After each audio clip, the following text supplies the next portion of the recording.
All right, so let's talk about some of the notes. I did make quite a few notes, and let's quick scan on my notepad there. Some of it's just question stuff that I'm not sure of. All right, so here's my first question. I think I may have mentioned it earlier. Do bunkers get destroyed by a satchel charge? Because I'm pretty sure those things would get devastated. With a satchel charge, is pretty powerful. All right, that's quite a chunk of TNT that's inside those bags. All right, so if somebody can answer that, I'd appreciate it. All right, at first I was asking myself, what do the numbers on the bunker mean? Well, one's going to be for, I think, infantry attack, one's going to be for vehicle attack or artillery attack. But you don't really have to worry about that because on your chart right here, it'll tell you, depending on what's shooting at it, what it's going to apply to. And there are some cases, like in a satchel charge attack, where the terrain around it means nothing. It's just the bunker itself.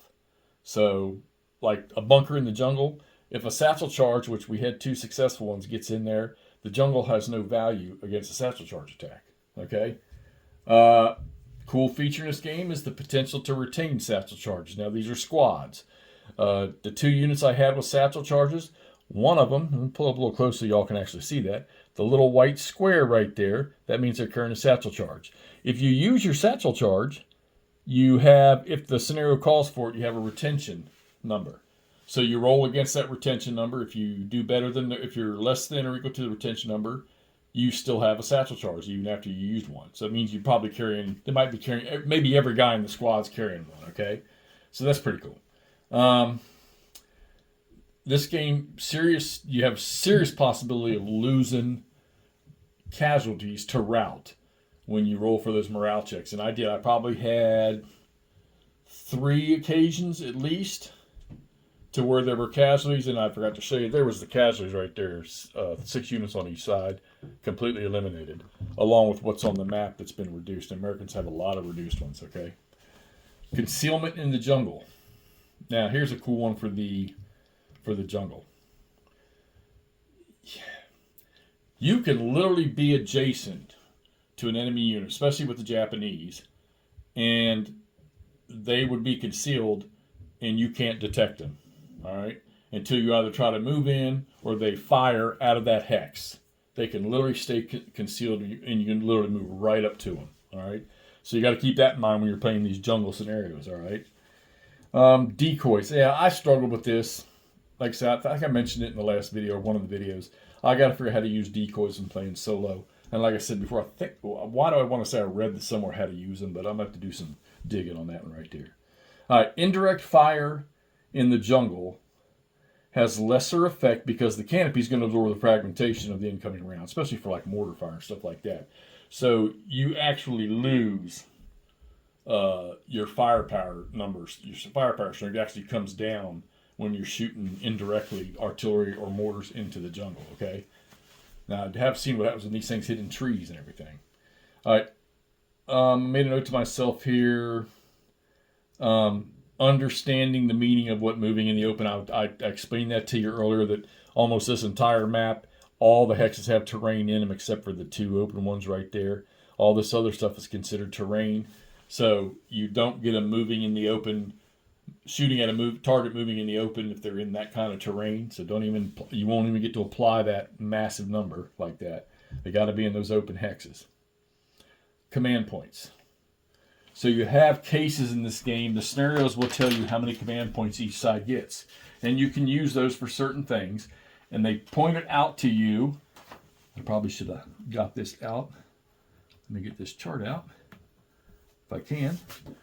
You have a little chart at the bottom there on the right side there. It tells you what you can use command points for.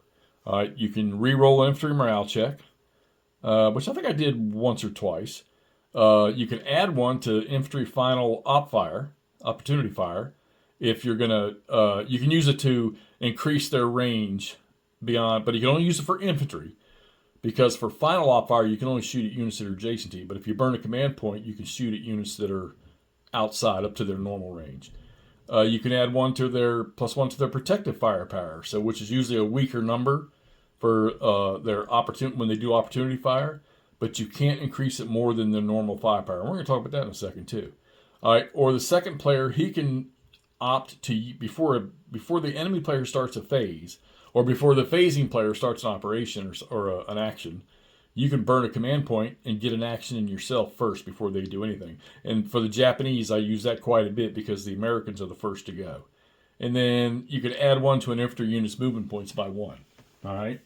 So, and we did that a couple times too, trying to get into some of these hexes to do melee to clear out the forces in the hexes. So great use, a great mechanic added to the game. You have chits that you'll pull out, for command points. They say command points on them, and you'll use those as you go along. Let's see, what else do we have here? All right. Protective fire. All right. Your final fire or whatever you use, the second number on the counter, which like for this guy here, his normal firepower is at 7. His protective firepower, or I think that's what they call it, is 6. Okay. Unless he's just shooting as an action, or opportunity fire that he's listed to shoot. Or correction, no. If he's shooting as an action, he's going to use that first number, that normal firepower. For opportunity fire and stuff like that, for assault fire, he's going to use that second number, which is going to be weaker. And that makes sense because, like, if these guys are on the move and then they stop to shoot, they're probably not going to be as effective. Or targets of opportunity that pop up maybe to their left, they're going to turn and shoot and maybe not be as effective. That's how I'm understanding that. Well, you get some modifiers to that before you even apply the chart. You can get a +1 for a unit being adjacent, okay? You can get let me get my list here. You can actually get a +1 if the firing unit is marked as opportunity fire. So if you have your units, you burn one of your actions, one of your command range things during your phase, and you put this guy in opportunity fire, he can get a +1 automatically from that. All right? You can also get a +1 if the player spends a CP. So you could burn one of your command points and get a +1. Now, however, you cannot increase their protective firepower beyond what their normal firepower is using that process. So this guy here, with his protective fire being a 6, you could only use maybe one of those +1s to get him to 7. Then, after you've done that, then you're going to use your chart, your PAC, like you normally would, going down through the columns. So you could get another adjacent of +3 after you've already added adjacent for +1. So what you're trying to do is you're trying to push his protective firepower up to that of his normal firepower, a little more focus maybe, and then you can start adding your benefits for terrain and stuff like that. And I appreciate that system too, because boy, you could get some massive numbers. Does moving... Okay, here's one I wanted to know. Unit moves into the jungle hex. It takes him 3. It says movement costs 1 to get into a foxhole. So what I want to know is, does it take 3 to get there and then a 4th movement point to actually get in the foxhole? All right, that's my final question on that. If anybody's got any answers out there for me for these, it'd be nice if you could put them in the comments down below. Had fun playing this one. I believe my next scenario that I'm going to play is also from this system, this box. So we're going to get after that. Band of Brothers, the old breed, South Pacific. This might be the first South Pacific game I think I've ever played. Hoorah for Hexy.